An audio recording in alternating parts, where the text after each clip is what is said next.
Hello everyone. तर आज आपण बनवणार आहोत दुधाची खीर.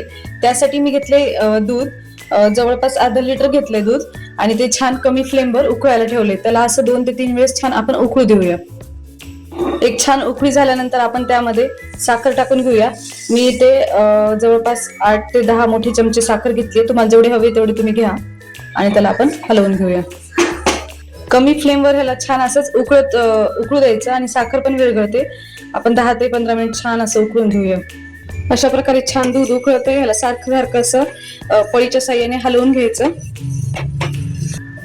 10 ते 15 मिनिट छान उकळल्यानंतर मी थोडासा रवा घेतलाय, तर त्यामध्ये आपण रवा टाकून घेऊया आणि रवा छान शिजू देऊया. जर तुमची खीर थोडी जास्त असेल तर तुम्ही थोडा जास्त रवा घ्या. मी इथे साधारण मोठे चमचे 7 ते 8 चमचे रवा घेतलाय. आपण त्यात टाकून हे छान त्यामध्ये एकत्र होऊ देऊया. त्यानंतर मी इथे घेतलाय खोबऱ्याचा खीस. तुम्हाला आवडत असेल तर तुम्ही टाका, नाही टाकला तरी चालेल, ऑप्शनल आहे तो.